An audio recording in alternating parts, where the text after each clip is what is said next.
Hello, everyone, and welcome to another Atomic Mass Transmissions Live. I'm Will Schick, head of product development for Atomic Mass Games. You don't get to see my beautiful, very tired, and extremely travel-weary face today because I'm having some, of course, webcam issues. I just got off a plane like 3 hours ago, trying to get everything set up, and of course, nothing's working. But the important camera, which is the one that's going to focus on our glorious Moon Knight, is fully functional, and we are ready to kick things off. So let's just dive right in and start getting some paint on this fantastic miniature Moon Knight. So I was thinking a little bit about how I wanted to approach Moon Knight. Obviously, the Studio Mini that Brendan Roy painted beautifully is done almost entirely in white. In fact, he's got the full white suit, white cape, white clothes, white boots. I've always liked, honestly, the black and white Moon Knight, not just because painting white can be a little challenging. And I think this will be a bit more visually interesting for the stream. But I just personally, like the first time I ever saw the character Moon Knight, I feel like when I was first introduced, like largely to him, he was in the black and the white. That's how I always remember him, even if it was just really like hard spot blacked whites. So I thought it'd be fun to do that. So what we're going to do is we're going to do the bodysuit in black. We're going to do the face in black. The cape is still going to be white. The gloves will be white, and the boots will be white. So we'll get a bit of differentiation going on here. So that should be pretty nice and all that good stuff. So with that in mind, let's go ahead and get started. The first thing I'm going to do is what we normally do. I'm going to start with my Holder Blue here. And we're going to kick things off with the Holder Blue. We're going to use this as our undertone. And then I think I'm going to use more of a purple for my undertone on my white. We've used a lot of like grays and stuff before, but I feel like that's going to be a nice little change of pace. So what I'm going to use for that is I'm primarily going to use this Brain Eater Azure. This color it's got a lot of purple to it, but it's a little purple, little blue, almost lavendy, like a dark lavender. And so we're going to utilize that, and we're just going to get going. So with that said, let's go ahead and dive right in here and see what we can get away with. And okay, so put out my Holder Blue. I'll just go ahead and start by thinning that out quite a bit. And we're just going to come in and we're going to wash this over all the areas that I want to be our black. And this will just provide a nice little undertone for everything. And if you've watched the streams before, you know that our undertones are really important in that they help our washes, especially when we're working with blacks, which is primarily defined by its highlights, have those nice nuances of color. So we don't really want to do just like a flat black or anything like that. We absolutely want to make sure that we have some type of undertone under it. That's just going to make everything look all that much better, all that much more lively and vibrant. And Holder Blue is a fantastic undertone for black. We could have used like a purple as well. We could have used maybe a violet from Scale as our undertone, or a magenta. There's a lot of different options available to you when you're doing black. You can pretty much use any color you want. I did a red recently that looked really good. So any kind of color you want with that black, you can knock in there and have it work. And you don't have to be super perfect with this undertone as well. My biggest trick right now is I'm just trying to make sure that I don't get it over any of the spots that I want to be white. If I can avoid it, if I do, not a big deal. We'll just go in and fix it. So I know that the panel to play went up while I was on the plane for Blade, which is the character that comes with our Moon Knight here. And these two characters do kind of kick off our Midnight Suns affiliation. So one, I'm very excited to see the Midnight Suns come into the game. I think they're just such a fun and cool group. And of course, we also have them getting kicked off with Blade as the leader, which is, in my personal estimation, amazing. Blade is such an amazing character, and I'll be honest, it was one that I originally didn't realize was a Marvel character at first. He was not. I kind of remember Blade from the big '90s movie. It was kind of my first big exposure to that character. And I did not realize until I finally saw it that he was a Marvel hero. And so then I had to do a bunch of research and like dive in and check him out. And of course, I found out that he had palled around with Spider-Man a little bit, and he does all this stuff in the comics. Um, and and so it's been really cool. But ever since then, ever since I did that research, I became such a really big fan of not only Blade, but a lot of the supernatural side of Marvel that I hadn't necessarily been exposed with um, for quite some time, like Werewolf by Night, Man Thing, The Living Mummy, Frankenstein's Monster. Thanks to Josh, I've been well versed in Bessie the Hell Cow as well. But just a lot of really great, fun characters. Of course, Dracula, as the chat is mentioning, and Moon Knight has a very particular history with Dracula as well, needing his money. So yeah, it's fun to kind of dive into the Midnight Suns, especially because they kind of bring about a very different kind of opportunity for us. So I'm going to take some of this Azure, this Brainerd Azure. I'm going to mix it with some flat white, and my goal is to kind of just make a nice little initial base coat for all of the white areas to start off while that blue undertone, that Hulder blue, dries out. And so we'll just kind of like play around with this. And we'll let that zenith also work to advantage. So I did thin this out a little bit. It's not like a true base coat. I'm not trying to get solid coverage. I'm just trying to like pull the tint of the primer, that gray Vallejo primer that we use, more to this more blue purple kind of look. And then we'll go in and we'll do a little bit of shading, and we'll like really push the purple tone to the shadows a bit more. And we'll try to come up with a really interesting version of white that we haven't really done too much. At least I have not done at all in the stream. Dallas might have done a purple white at some point, but I certainly have not done a purple white. I've done more of like the blue gray and stuff. Yeah, I really liked Werewolf by Night. I thought that was just fun. The real Howling Commandos, um, as they were called at one point, with all of like the monster characters and Man Thing and all that. I think that those are super cool characters. And of course, we kind of get to play into the more supernatural. We've got the mystics as well, and the timing couldn't be better in terms of like we get, you know, Dormammu and new Doctor Strange, Clea, Doctor Voodoo, Hood, Baron Mordo, Ancient One, all these really great mystic characters that are coming out alongside the Midnight Suns. In fact, several have crossover with them. So it's going to be a big month for kind of Defenders, Midnight Suns, Convocation, all that good stuff. And I think we're going to see a lot of fun rosters. And of course, all of those different groups benefited from having some really fun design and development elements. The Midnight Suns are probably the most in line with everything that you've seen so far in terms of like how the leadership works off of Blade, just them in general. But they do bring some tricks to the fray. I think the Blade leadership, as mentioned in the panel of play, is just phenomenal. It was one that we kind of worked out together after playtesting Blade a little bit, knowing what he was supposed to be. Blade is one of the few times I get to hang put my feather in my cap, because Pagani played Blade. He was one of the first playtesters of Blade, and he was like, you know, I think this one might actually be like spot on. And I was like, oh, we don't have a lot to talk about. Of course, balance and discussions and everything still happen, but we were able to really define, I think, right away who Blade wanted to be, what he does really well, and overall, he's a phenomenal character to play with. And like a lot of the leaders in different affiliations, really shines with his leadership. Bump in the Night makes him such a huge threat on the table and just lets him do what he wants to do.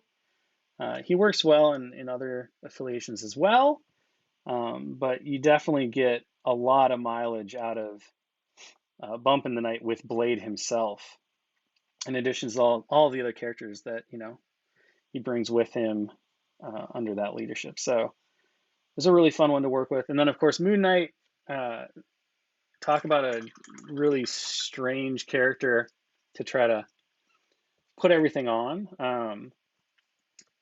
you've got this guy who has multiple personalities, and of course that always plays really heavily into the comic storylines and just who he is as a character and stuff. So as the panel of play that went out last week, well, I think I was on vacation, or right before I did.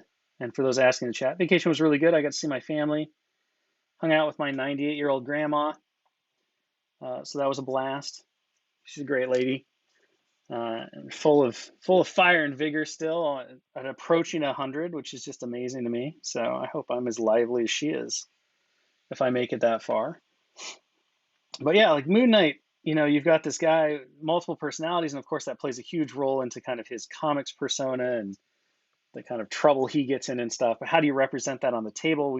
I knew that it was so important that we get something in there where he was a little unpredictable. But unlike some of the other unpredictable folks, the unpredictability was largely a benefit. He doesn't, with some characters that we do at a higher threat level where we want them to hit above their weight class, we put in drawbacks or like some kind of this is really great, but situationally it might be problematic. We talked about the arch nemesis rule, or characters like Green Goblin, where they might, your opponent can cannily play around them, and that's a really big thing. A lot of the times for those designs, but with Moon Knight, it was like, okay, well, we always knew his threat value was gonna be a solid 3. We wanted him to kind of fill that role really nicely. So instead, what we kind of looked at is we're like, okay, well, we'll give him a bunch of abilities that when they go off at the right time, they could be really powerful. But of course, you don't have control over which phase of the moon, as it were, or which personality is going to be dominant every time he activates. So because of that, no matter what happens, he's getting a pretty significant benefit. Whether it's that additional advance, whether it's he gets to add dice to his attack roll, whether it's just he gains flat power, that kind of stuff. There is, if you roll a fail, he's obviously not going to get any benefits. There's like one skunker on the chart, which is kind of like that new moon feel. The moon is completely gone, so we have to wait to see what shape the moon's going to be in or what personality is going to be dominant next. But for the most part, no matter what you roll on that chart for his multiple personalities, you're going to get a benefit. And it just comes down to, are you going to get the perfect benefit for the perfect time? Or are you going to get a benefit that's still really good, but maybe not the one that you ideally wanted so that you could like rule the world? And I think that's where Moon Knight kind of comes in fun with his unpredictability and the way that his multiple personalities, often in the comics as well, can cause him some issues in terms of like his success and his ability to kind of like win the day right away because one personality like takes over and he's like, oh, I didn't need that one, I needed the other one. All those things that make Moon Knight so interesting and fun. So that was kind of like his big, and that's his big signature rule for sure. Everything else on the card, he does boast 3 attacks, which is kind of unique for characters in some cases. A lot of times characters will get 2 attacks. Some characters that are more martial will wind up getting 3. All of his attacks are fairly beefy when it comes to their special rules and their wild triggers. I think in the, actually in the panel of play, I do believe it mentions that his bow staff has the ability to stagger, which is the only other character who can do that off of a basic attack currently in the game is Luke Cage. And of course, it requires you to roll pretty well. It has a pretty high trigger rate, so you do have to get pretty lucky to use it. But he does also get to reroll any number of his attack dice when he makes his bow staff attack. So you can like really fish for the results that you want to get the wild, and maybe you reroll dice that are actually successes in order to get the results that you want. And take the chance that you might wind up dealing less damage or no damage just to get the stagger off. And I like that about his play style. And then, of course, if you combine it with one of his multiple personalities, which does give you 2 additional dice, you get to add 2 dice to your next attack roll. You can roll more dice in the bow staff attack, which makes triggering the stagger, which requires 3 separate results, more likely, but again, you have little control over what that multiple personality is going to be. So he kind of fills this really interesting niche in this pretty cool role. Primarily, though, I think like where he gets the most mileage is going to be as a range, kind of a mid-range character. His throwing crescents are really, really good in terms of their efficiency and stuff. It's another rapid fire style attack, and so it allows him to play at that midfield range, build up his power. At which point, and then he can kind of like dive in, and he can, decide what he wants to do. Does he want to pull off a big Avatar of Khonshu attack?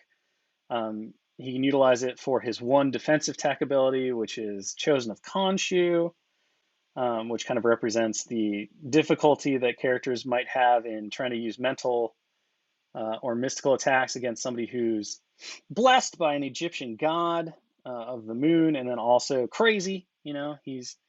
He's not the most stable of personalities like many folks in the Marvel pantheon, but the three personalities give him a bit of psychic defense as well as the mystical defense granted him by his being an avatar of the moon god. So there's a lot of cool stuff that goes along with that, and how you can choose to play him, and where he fits in. And like he's certainly not the most durable character by any means. Stealth helps, but you do have to be pretty aware of him. He's got that threat 3 kind of like squishiness. So if a Thor or an Angela or even a Blade gets to him, he's probably going to go down pretty quick.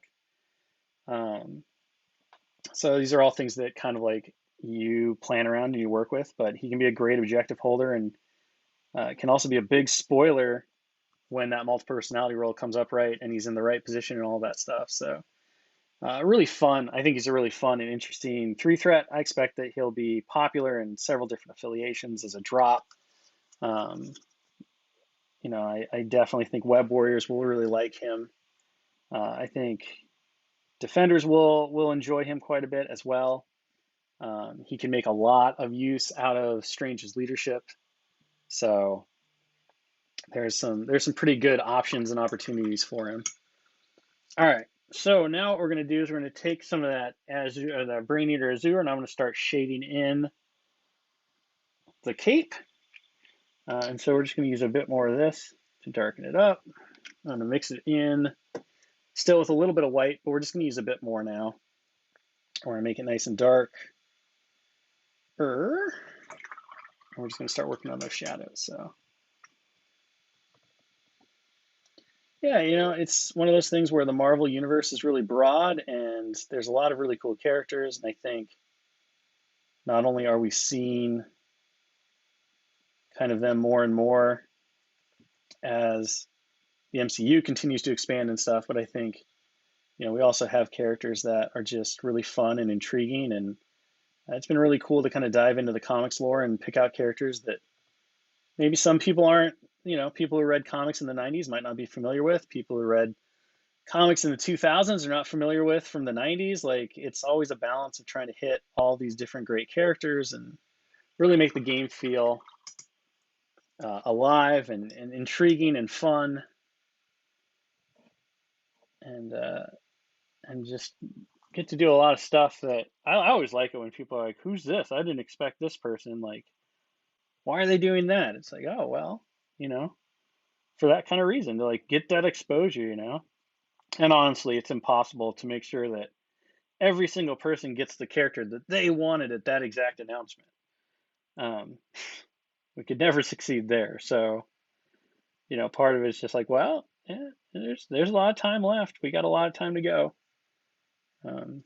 We're in this for the long haul. So just give us the benefit of the doubt and know that, if we haven't gotten to somebody you think is super important, and how could we possibly not have released this character yet, I would say that there's a really good chance that they're on the list. They just might not be right now. And there are definitely things that are, like we talked about before I left, worldwide shipping and logistics. Like, the pandemic definitely changed plans and everything that was going on. See if I can do this in a way that you can kind of see what's going on. Basically, I'm just taking that Brain Eater Azure mix, working it into the shadows, and then using my second brush to kind of blend it out into the thing.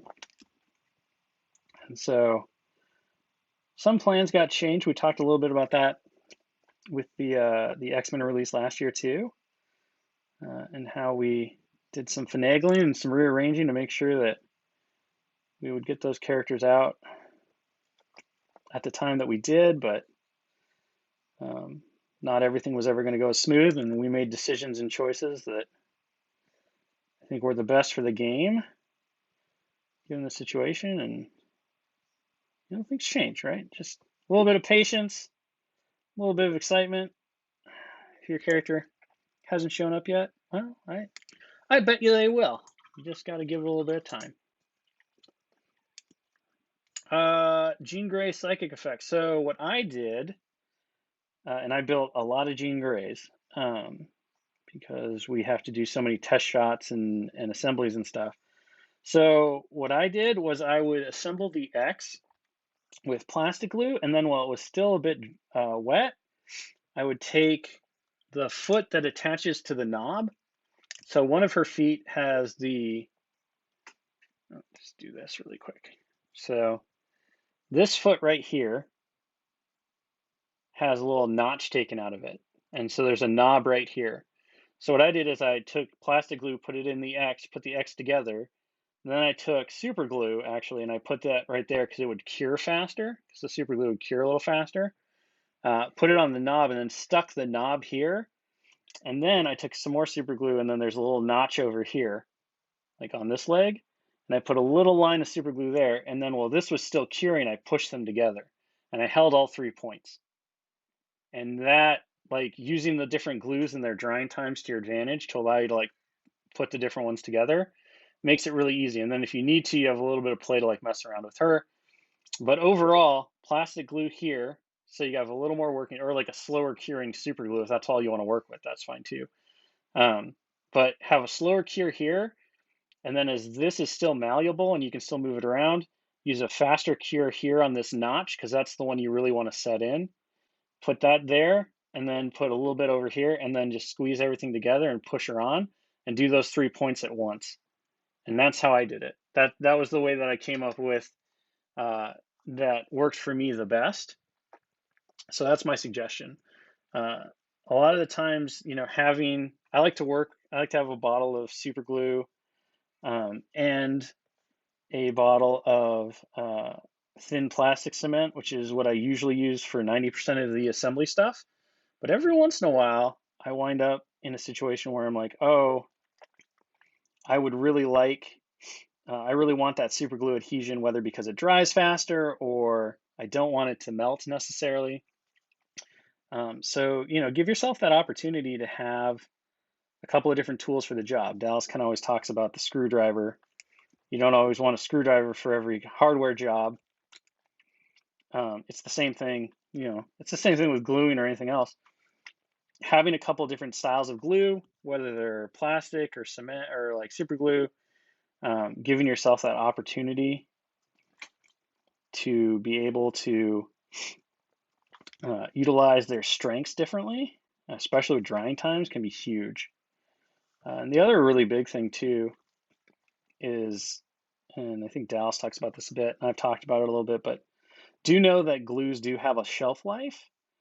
And unfortunately, the only real way to tell if your glue has hit its shelf life is if you notice that it's really not curing like it used to, or you're having a lot of problems with parts not sticking together. A lot of the times it's the glue, and it's the fact that your glue has just gotten a little too old and it's not curing the way it's supposed to. And unfortunately, you never know how long has that glue been sitting on the shelf or anything like that. How long was it in the warehouse before it was on the shelf? So it's just one of those things where it's like kind of luck of the draw. But you should always kind of watch your glue. And if you're having a really hard time with assemblies and you're like, man, I've never had this trouble before, go out, bite the bullet, grab a new bottle of glue, and give it a shot, because 9 times out of 10, you're going to be like, oh my gosh, that was the problem. It was 100% the glue. And it's not something that people talk about a lot, and we kind of always think, oh, glue's my forever friend until the bottle runs out. And that's ideally what we all hope for, but the truth of the matter is, with the amount of glue that we use, the shelf life, and just not knowing how long it took before that glue found its forever home with you, it's probably out of date before it goes away. And if it's out of date, you're going to wind up having a lot of struggles with it. And it's going to lead to a lot more frustration than there needs to be when it comes to like your builds and stuff like that. So something to keep in mind, something to watch out for. But when it comes to Jean Grey, that's my suggestion. So again, use a slower drying cure glue to create the X. Use a faster drying cure glue. Get her feet glued onto the notches. And then that way you can squeeze the X to make sure everything has a nice tight grip, and she'll be set up just perfectly fine. And it'll be no muss, no fuss. So, all right, so we're just going to continue to like work this purple into the white shadows, so you can already see how, we're getting pretty lavendery here, and that's okay because this isn't going to be the end. This is just our shading portion. So we're then going to go back through and we're going to start using a lot more white to reclaim all of our highlights. And like our black is defined by its highlight, white is defined primarily by its shadows. So whereas with the black, we use that undertone to make a lot of blue highlighting where the wash stretched over the undercoat, leaving us these nice little spots of bright blue and Halder blue kind of shining through that we can now play with by adding more black into the shadows if we want to and stuff. With our white, we're going to spend all of our time working into those deep shadows and then reclaiming just the barest tops of the highlights with our white again. So even if you used a different kind of contrast approach, or let's say we just turned all this into a wash and we kind of just washed it over our colors that way, we'd still want to go back through with white especially and just clean up all of the raised edges. And the way you'd want to do that is whatever you washed your coat with, or your cape in this case, you'd want to mix a little bit of that wash in with your white so that you tinted your white just a little bit. You don't want to use pure white. You want to make sure that your white has a bit of that undertone in it, that shade in it, and then you can start building it back up. And then at the very end, if you really wanted like a really bright white, at that point you could go back in and you could take pure white and just do the very barest hints of pure white. So, but the amount of pure, like actual pure white that you use on anything should be pretty minimal, almost minuscule. Just kind of like when working with like yellows, or depending on what kind of red you're trying to make. Oranges, especially really bright colors that are defined more by their shadows than by their highlights. You want to watch for that stuff and just make sure that you're only using a little bit of that, and then the eye will naturally fill in the blanks. You start looking at a lot of artist paintings and stuff, like oils and everything like that. You see very little white that gets used. It's always like yellows or browns or blues or purples. And there's just a little bit of white to trick the eye. And when the eye sees that little bit of white, it says, okay, well, that's a white coat, or that's a white horse, or that's a white whatever. Because in reality, if you go look at those things, you'll notice that they're not pure white either. They are those darker colors and everything. So that's why those techniques work, and why the eye reads those things as white. If you try to paint something like pure white, which I did for a long, long time before I was like, I hate painting white, I'm never going to do it again. You'll go through a lot of effort to get that pure white to be solid and look smooth, and honestly, it probably will never look smooth because white just doesn't paint that way. And then you'll look at it and be like, man, that's some smooth, pure white. Why does it look so wrong? And it still won't even look right. It'll just look too bright, too weird, all this stuff. And it's because that's just not how your eye sees white. So save yourself a little bit of effort and time, and always make sure that you're doing more of your shadow and just a little bit of highlight in on your whites rather than trying to get that white to be the base color. And that's very different from painting like a blue or a brown or something where you try to get those really smooth base coats of solid color. And the other fun thing about white, which I know Dallas is, one-time professional mini painter and definitely far more of a trained artist than I'll ever be, because it's like his jam. You get to be really artsy with white too, so you can kind of do like weird things and be sloppy with it and get really like wild, and it still honestly works super great because that's just how white is. White is a lot of different mottled colors, and it can be a lot of different stuff. I'm trying to pull away my thing here. All right, so I continue to work on the white because the black is pretty straightforward from this point. And if you decide not to do the two-tone version, but instead you're like, oh, I just want to do white Moon Knight, you could follow this exact recipe and technique that we're using here for the cape and the white parts on our Moon Knight. If you want this more purple white, you go back and check out how we did Falcon's white. Dallas has done some really great whites. We did a white Magneto. There's a ton of different opportunities and options for whites that we've done on the channel and everywhere else. So you can kind of take a look at how those worked as well if you want. Okay, so just gonna come back in here and we're gonna start building up kind of our highlights here. So again, I'm just looking for those raised areas and edges. And then I'll just come in with my secondary brush and I'll kind of blend the two out. And I'm not super worried about making anything too thick or like going too far, because I can always just blend it right away if I want to. We're just kind of like using that secondary brush to smooth the transitions and stretch that one color over the top of the other. So we get kind of like nice and smooth lines and all that stuff. And it'll just start to like really pull together. These colors are really nice. And then we'll just kind of stick with that as we go, and we'll add more and more sheer white. So I kind of went back to what I was using for that initial base coat. So this is about a 3-to-1 ratio of the pure white, flat white, to that Azure Brain Eater Azure. Never going to get that name right. And I just thinned it out really nice with water so that I can blend it with my second brush, so that it's nice and smooth and flowing.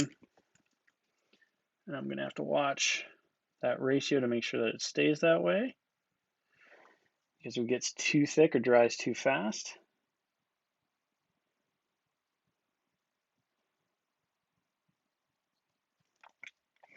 that'll be no good for what we want here. Just kind of maintain those nice smooth gradients and gradations.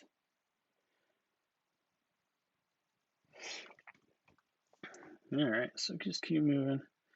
But yeah, I'm hoping now that I'm back and I get to watch everything, I'm hoping that one Mr. Brian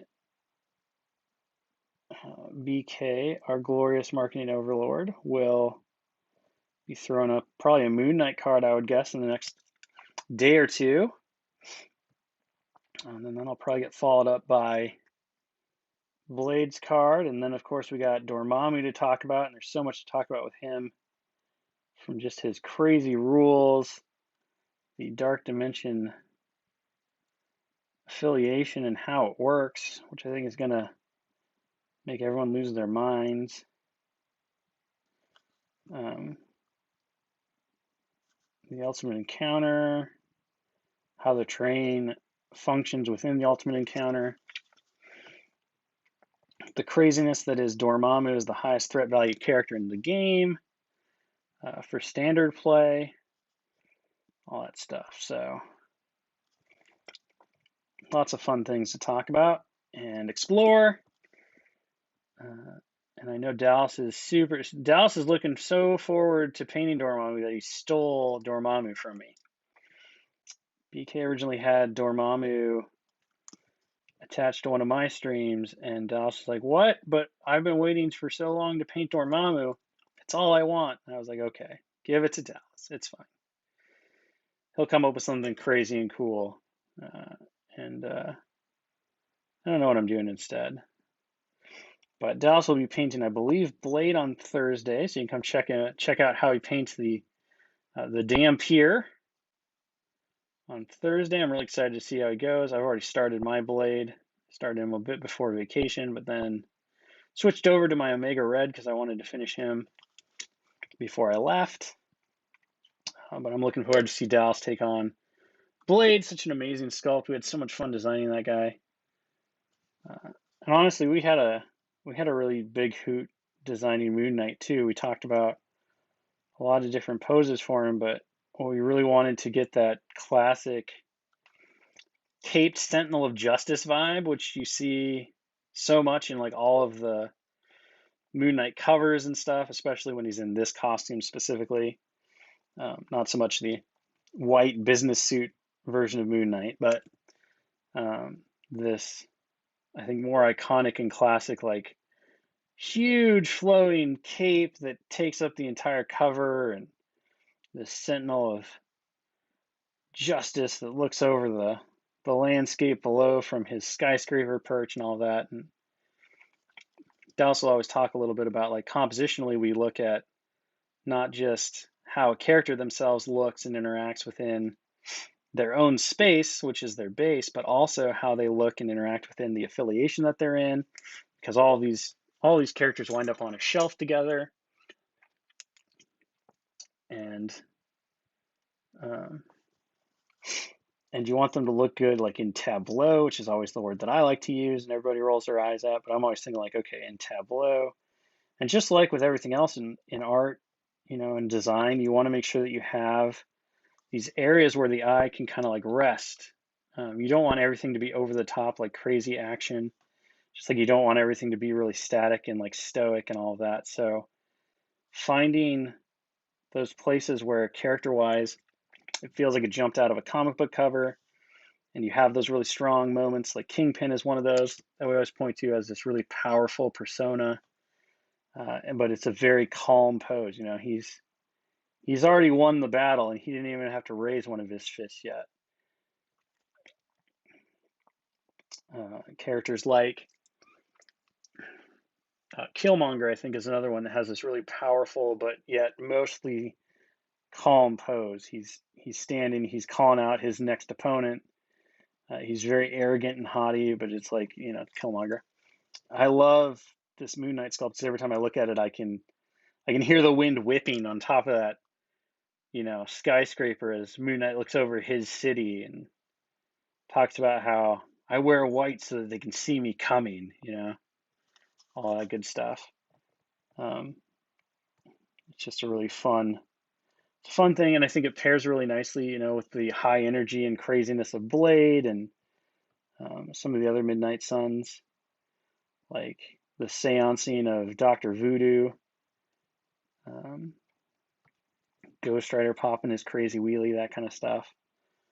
So we're always looking at everything both individually and then holistically within the overall start of the line, and that means finding places where you can do these more heroic, like calm, covery images that still feel really nice, really good. But then all come together to create this awesome tableau of these characters and kind of tell the visual story of Marvel Crisis Protocol as well. Kingpin needs a cat. I don't think the Kingpin ever had a cat in the comics. Somebody's going to tell me I'm wrong.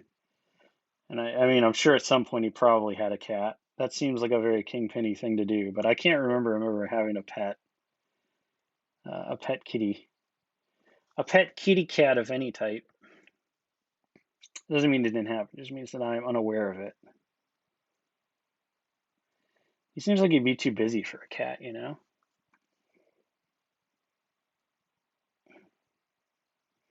Just kind of going through the hand. I'm just looking for like the knuckles and stuff, kind of picking up the highlights on them.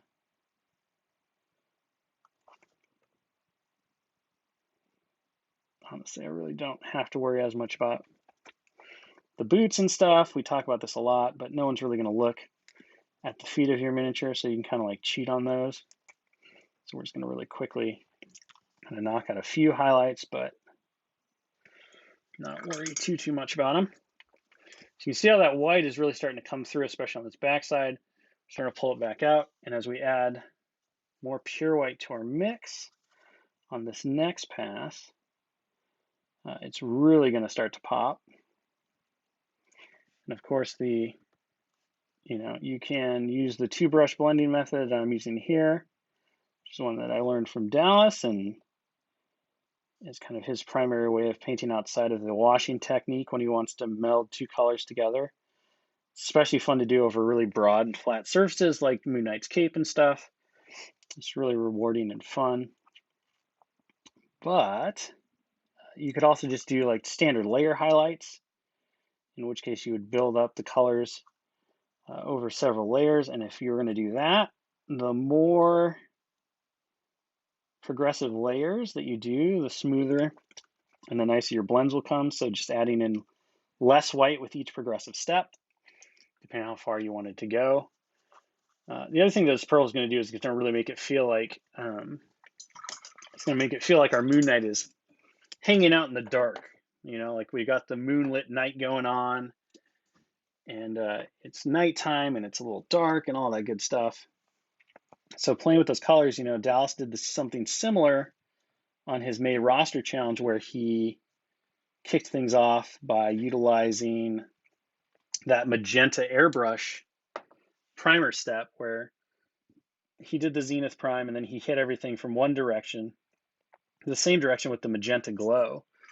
And all of that turned everything turned everything nicely and neatly into this very atmospheric, like everybody's clearly in the same lighting, the same space. They look like they're all on the same cover. I always like to think of things like they're comic book covers, you know, because that's how I kind of envision the game. Is it's this big comic team up event. Whichever team you've put together, that just happens to be what, you know, that's the new Marvel team hotness. And now we're going to go and we're going to experience a bunch of cool stories from these folks, and those are the comics that we're going to read about. Whoever they're fighting, you know, that's whoever your opponent is. That's the opposition. It's the other team that you need for event storylines like Axis or AVX or Inhumans versus X-Men. Everybody's against X. That's really the truth of it. Those X-Men, they don't make friends very well. Of course, you know, a lot of folks have been showing off images of the Damnation storyline, which, of course, a lot of the Mystic stuff that we're working on has been heavily pulled from and influenced by that fantastic Doctor Strange storyline and run following Secret Empire. But all those really fun team-up specials, man, that's what Crisis Protocol is right there. That's what we're all about. That's what we want.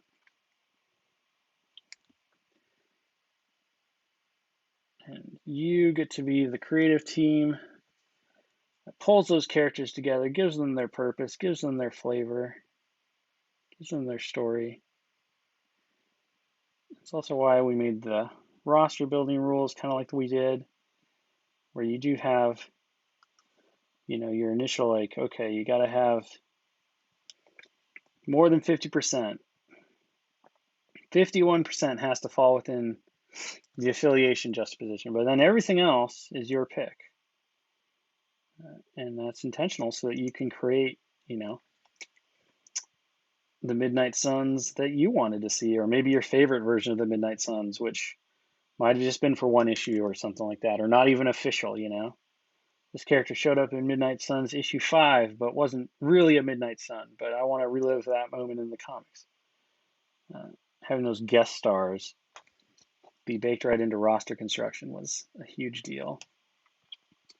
And again, it goes back to allowing you to just tell the story that you want, the characters that you love, and the teams that you want to represent. And you're picking your affiliation because you think it's just the strongest, most efficient affiliation, and you're interested in proving your strategical acumen. We talk about all the different reasons that players like to play games and want to play a game like Crisis Protocol. You're in it for the story, you're in it for the narrative. That's cool. Tell your story, tell your narrative, create the team. If you want to just come in and you want to challenge your strategic and tactical acumen to see if you can come out on top against an opponent, and you're going to look for those efficiencies and try to play the quote unquote best until that changes with the evolving releases and all that. Like, go for it, knock yourself out. Just don't ever forget, no matter what your approach is, everything in between or whatever, it's at the end of the day, we're playing the game with somebody else, and that's where the real experience comes from, is that shared experience across the table. So as long as you always remember that it's not a solo adventure,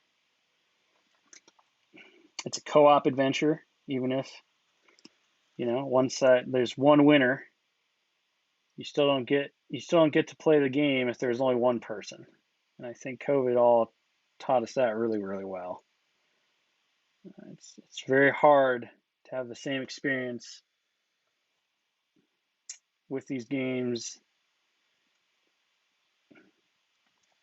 if you're just doing it solo. So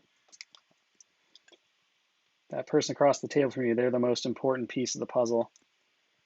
And as long as you remember that they're there, and that the goal and the point of everything that we do is for both of you to have fun while engaging in the game setting and the rules and the narrative and all that stuff, you're gonna do great.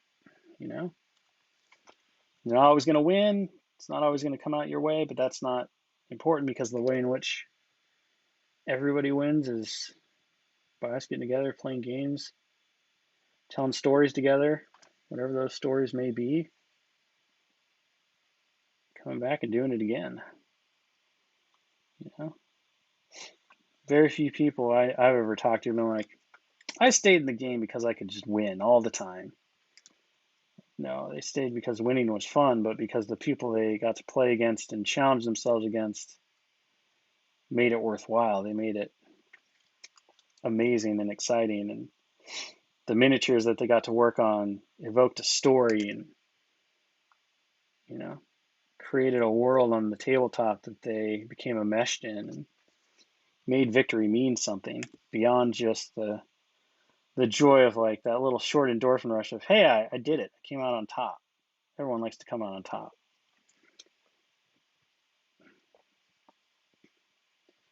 That's such a small component of the overall thing that we do and we engage in and all that stuff. The folks that lose sight of that, they're always the ones that have the least amount of fun. And they're always the most confused about it, which is unfortunate. It's just like, it's just not the same. Like, well, tell me about it. It's like, well, I can see, the reason it's not the same is because you kind of forgot the cardinal rule, my friend, which is that everybody across that tabletop from you is your friend. They're part of this greater group, and it's only together that you're going to unlock the greatness of the game. So you got to always remember that. If you play this game like it's a solo adventure, it's going to be just as fun as a solo adventure, which is to say, not very much. Not very much fun.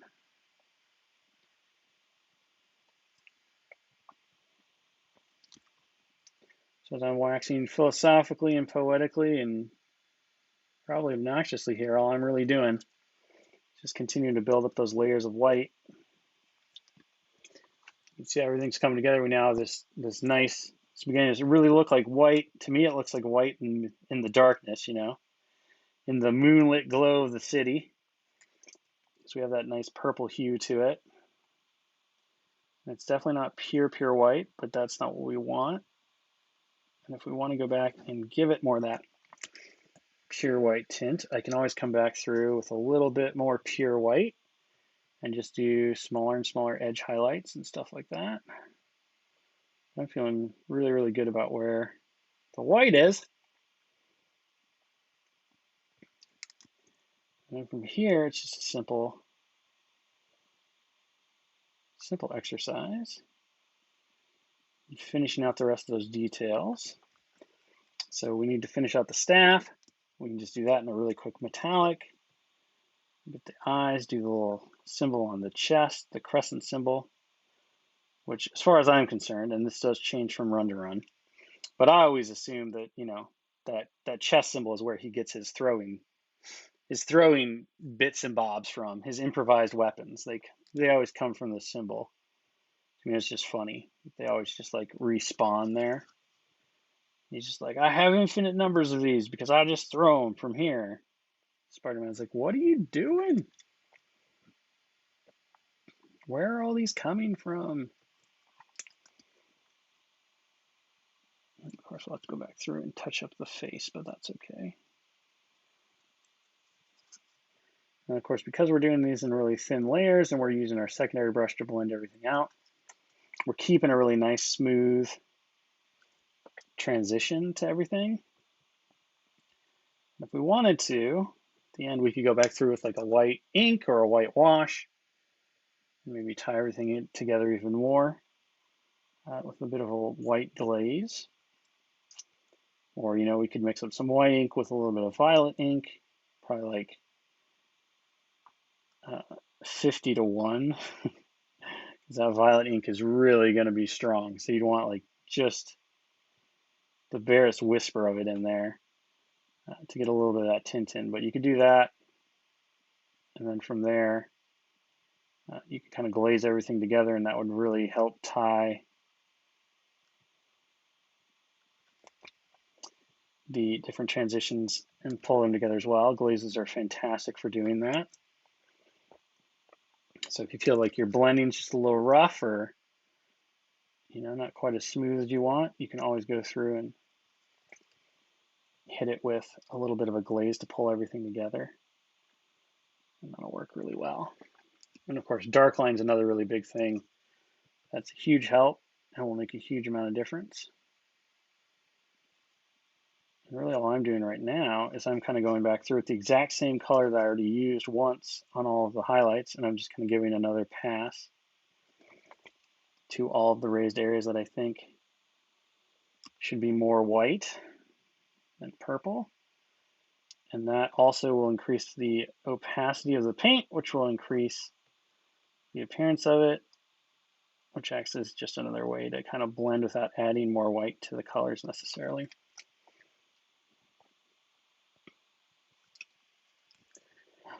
We're being raided!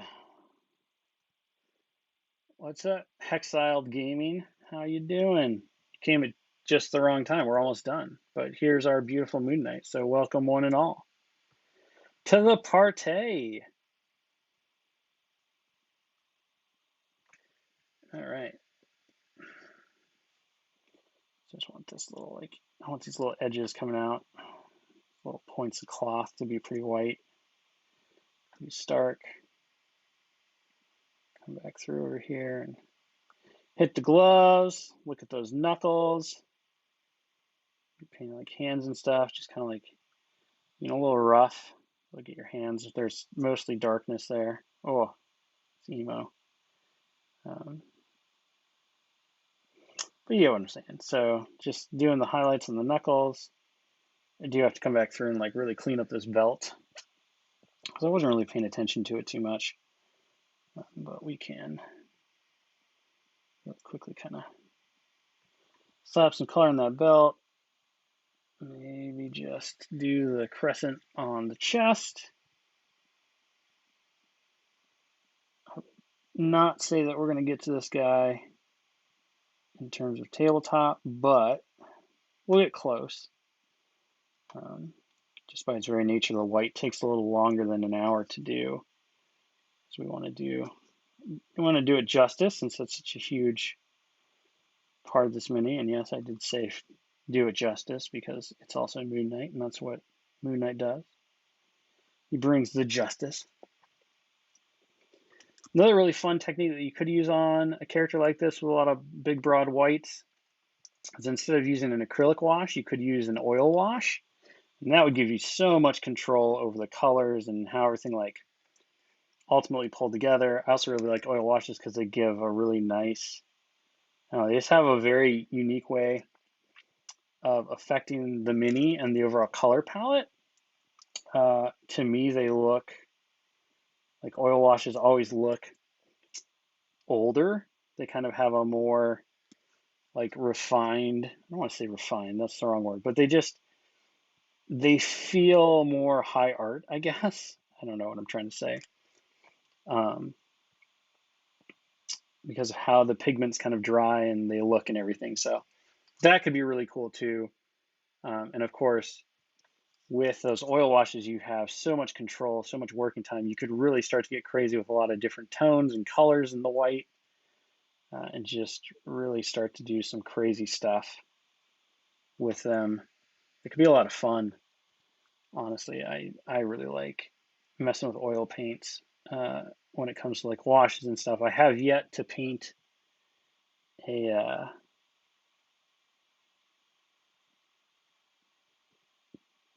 I've yet to paint a miniature entirely with oil paints, but it's something that's on my bucket list right now. Something I want to do before the end of the year is grab a mini. Maybe I'll grab another Moon Knight and I'll just go to town and kind of do it Bob Ross style. Start with a really thin coat of liquid white and then just start meshing colors together, like melding everything together and see what happens. Could be very, very cool. So there's our white. Oh, I'm really happy with how this turned out. It's looking really cool. Like I said, we have this nice ambiance. It feels like it's a white that's under some kind of like street light or dark night glow, that kind of stuff. Because we've got that nice purple blue in there, a little bit of lavender. So what's going on? The black itself is pretty close. All I'd really go back through and do is just start adding a little bit of Hulk blue highlighting. And that would just be, as we've done before, you just put in a little like zings and highlights and stuff like that. And then, of course, we detail the eyes, do the staff, but I think that would be it outside the base. But for the bulk of this miniature, the white is looking really, really good. I'm super, super happy with it. So hopefully you've been inspired or excited for your own chance at painting your own Moon Knight, whether you go with the black suit and white cape version that I went with here, or you decide to go all in and do the completely white version of Moon Knight, which I think is the more common of his costume appearances. Either way, this miniature is just super fun, blast to get to work on. Between the folds of the cape and everything else, it's just a really great way to exercise and practice your blending techniques, whether that be wet blending, two brush blending, using washes, all that good stuff. And then overall, I'm very much looking forward to getting Moon Knight onto my list and onto the table, putting alongside some Web Warriors and stuff like that, as well as the Midnight Suns. So that will be it for today. Be sure to come back and join us tomorrow. I'll be back on painting some other cool stuff, and then we'll have Dallas on Thursday. He'll be painting Blade, and of course, John Schaefer will round out the week. I think he'll be closing out the series that he started last Friday. So if you haven't missed any of that, go ahead and check it out. It's still on the Twitch archive, and then I believe it's on YouTube as well. Until then, thank you so much for joining me. Be good to each other, stay beautiful, and we will see you on the next one. Till then, goodbye.